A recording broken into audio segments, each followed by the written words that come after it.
Good morning and welcome to WWDC 2018. Today is all about software. We're going to get started with iOS. Next big release of iOS is, you guessed it, iOS 12. And because we want these changes to be available to the full range of our customers, iOS 12 will be available on all the same devices as iOS 11. And we're focusing our efforts especially on the oldest devices. This is the iPhone 6 Plus. Now on that device, iOS 12 delivers a number of improvements across common operations. You'll see that apps launch up to 40% faster.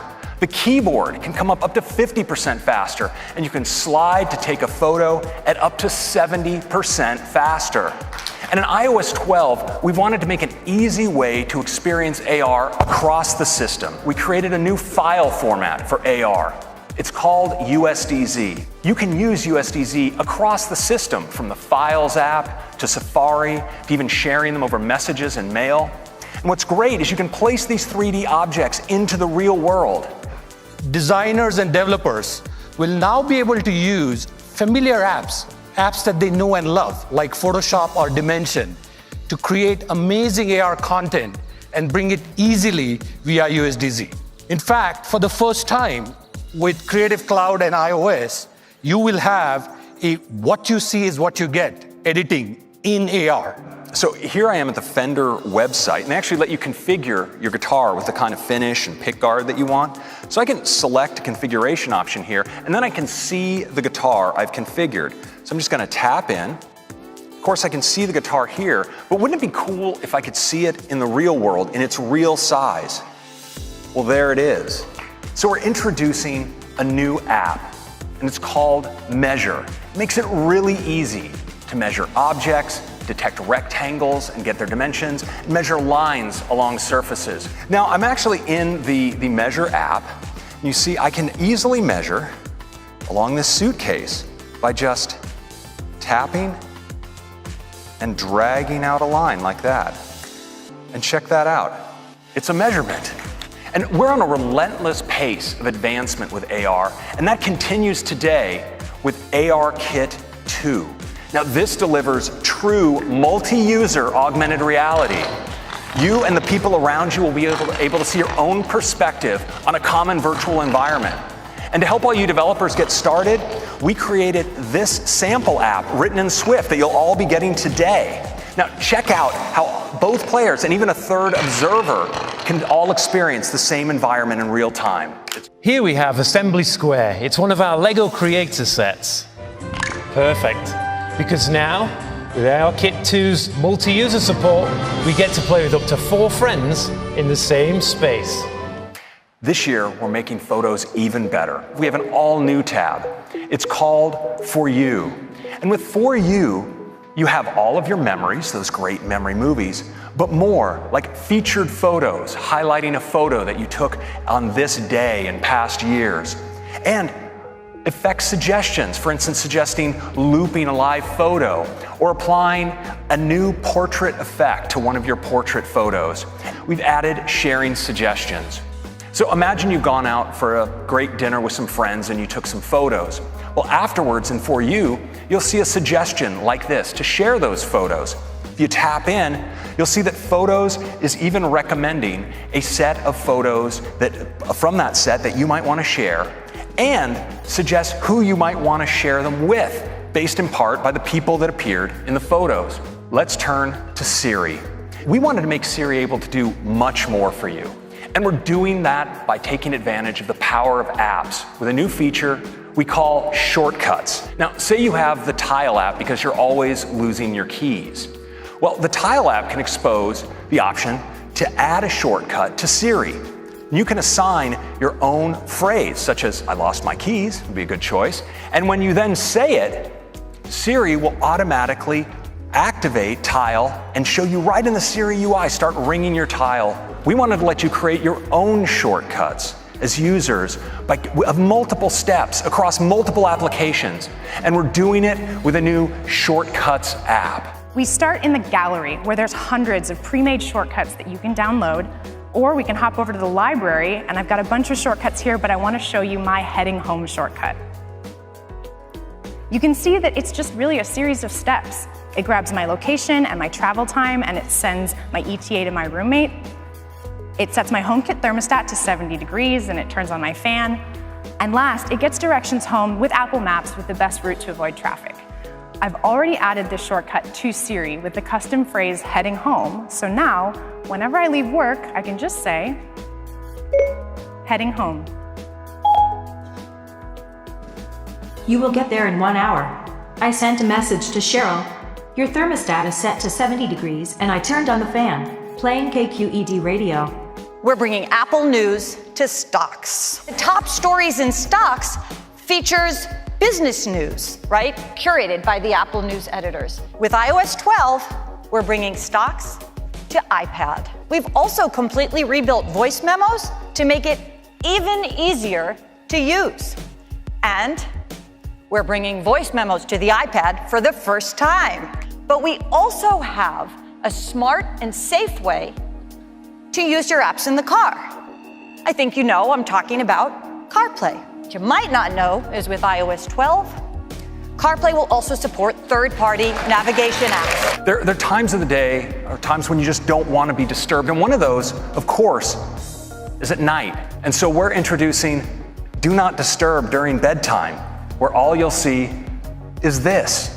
Nothing to get you spun up. But we're enabling what we call instant tuning for notifications right from the lock screen. You can press in to a notification, and from there you can decide to send future notifications from that app directly to Notification Center, bypassing your lock screen, or turn them off altogether. Now, we also wanted to give you help managing large numbers of notifications. So I'm thrilled to announce that we're bringing to iOS support for grouped notifications. Grouped not just by app, but also by topic and thread. It gives you a great overview of the notifications you've received. You can tap in and look at a particular group, but of course, just as important, with a single swipe, you can triage a whole group of notifications away. We wanted to go further, and it's with a feature we call Screen Time. And it starts with reports. Every week, you get a weekly activity summary that details how you used your iPhone or iPad.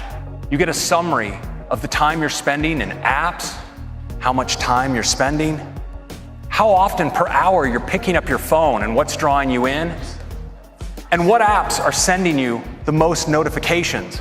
App where you might want to be spending a little bit less time, well, you can set your own limit. And then during the day, when you're using the app, you'll receive a helpful notification letting you know time is almost up. We think this is going to be helpful for many people, but especially for some kids. You can also limit your kids' time in apps by category or by individual app. And this year, we're taking Animoji to a whole new level, the breakthrough new technology we call tongue detection. You can make your favorite Animoji do this. Now, we're also introducing some great new Animoji that I think you're all gonna love, like ghost, koala, tiger, and T-Rex. So I'm thrilled today to announce the arrival of the era of Memoji. With Memoji, you can create your very own personalized Animoji. These Animoji can look like you or the real you.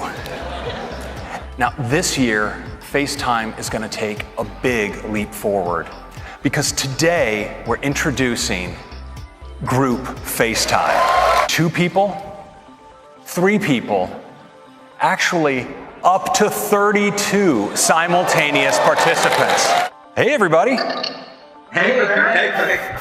Now check it out. So it's this beautiful FaceTime UI.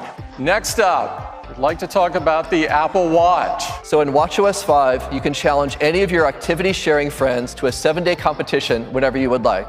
Now there's sometimes when you forget to start a workout on Watch, but you've started working out. And to solve this now, we're adding automatic workout detection. In watchOS 5, you'll have an entirely new way to communicate on your watch. That's real-time voice, but with the spontaneity of short messaging. And to do this, you just press to talk, and then your friend can hear your voice just like a walkie-talkie. And we're also adding Siri shortcuts. Those shortcuts you saw coming to iOS 12 are also going to be available in watchOS. So in addition to getting relevant information, you'll also receive predicted shortcuts right on the Siri watch face. So at a wrist raise, you'll be able to directly do things like turn on your leaving home scene or start an outdoor walk. So you no longer need to say, "Hey Siri." You just raise your wrist and talk to Siri. Today, if someone sends you a web link, you aren't able to view it on your wrist. With watchOS 5, we've integrated WebKit, so now you have the ability to view web content in mail or messages. And now, with watchOS 5, we're giving you even more to listen to. The Apple Podcasts app is coming to Apple Watch. Now, this is also Pride Month, and we're really excited to introduce an all-new Pride Edition watch band. Next up is Apple TV. Apple TV 4K is bringing you the latest in audio technology. Dolby Atmos. The Apple TV app now offers a huge range of live sports. And we've added live news. And I'm really excited to announce that here in the US, Charter Spectrum will be coming to Apple TV late this year. That means that up to 50 million homes will be able to choose Apple TV to access all their live channels.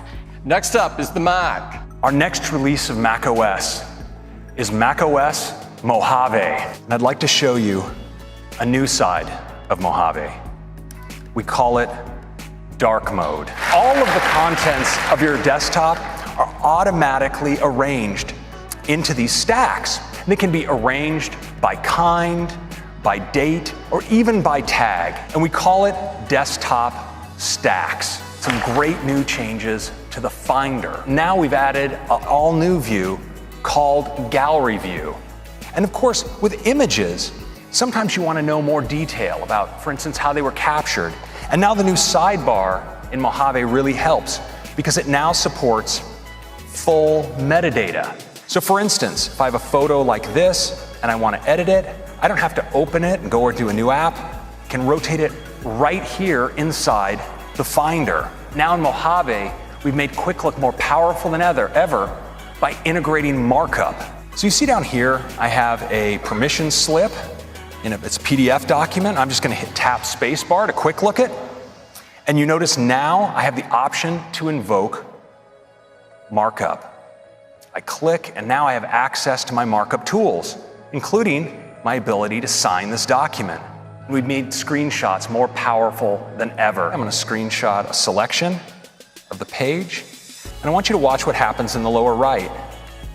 I get a thumbnail instantly of that screenshot. And when I double click in, I get an accelerated workflow right into markup where I have access to all of my tools. But we've also added screen capture for video. I'd like to turn to apps. We are bringing news to the Mac. We also have stocks coming to the Mac. We're also bringing voice memos to the Mac. Finally, thrilled to announce Home is coming to the Mac as well. All of your accessories here, you can run your scenes, as well as monitor your video cameras.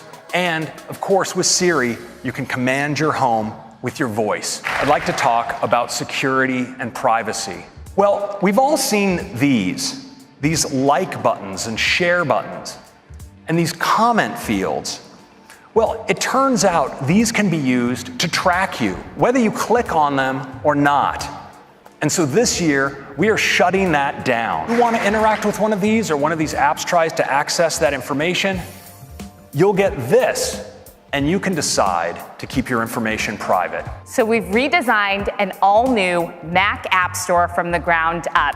Microsoft will bring Office 365 to the Mac App Store later this year. And Adobe is bringing Lightroom CC. Days like this only come from years of effort and hard work and great sacrifice. Let's have an incredible week together. Thank you.